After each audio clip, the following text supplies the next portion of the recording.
आज आमच्याकडे चिनूसाठी first birthday gift घेऊन आले होते कृष्णा, आशू आणि किरण भाऊ. चिनूसाठी त्यांनी क्यूट असं एक टेंट हाऊस घेतलं होतं आणि ते बघून चिनूपेक्षा मीच खूप जास्त खुश झाले होते, कारण कधी ना कधी मला तिच्यासाठी असं टेंट हाऊस घ्यायचं होतं. हॅलो नमस्कार, मी Bhavana. Welcome back to another daily mini vlog.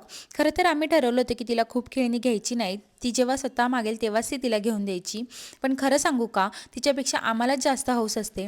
आम्हाला असं होतं तिला हे घेऊन देऊ की ते घेऊन देऊ, कारण खेळणी आपण कधीही घेऊ शकतो, पण त्यांच्या बालपणाचे हे छोटे छोटे क्षण आणि त्यांच्या चेहऱ्यावरचा आनंद हे आपण परत कधीच पुन्हा घेऊ नाही शकत. आपल्याला वाटतं घरात मुलांच्या खेळण्यांचा पसारा होतो, पण खरंच सांगू तर पसारा नसतो तो, ते घरातलं गोकुळ असतं. मुलं वाढत असतात, पण त्यांच्यासोबत आपणही पुन्हा एकदा बालपण जगत असतो. सगळ्यांनी मिळून टेंट हाऊस असेंबल केलं. चिनू आणि कृष्णा मस्त खेळत होते त्यात. थँक्यू कृष्णा दादा फॉर दिस लवली गिफ्ट. मग आम्ही पण भरपूर गप्पा मारल्या. त्यानंतर थोड्या वेळाने भाऊ आणि आशू निघाले घरी जायला. तुम्ही पण तुमच्या बाळासाठी खेळणी घेता का, की थोडं मोठं झाल्यावर घेणं प्रेफर करतात? तर भेटूया नेक्स्ट व्लॉगमध्ये. तोपर्यंत टेक केअर अँड बाय.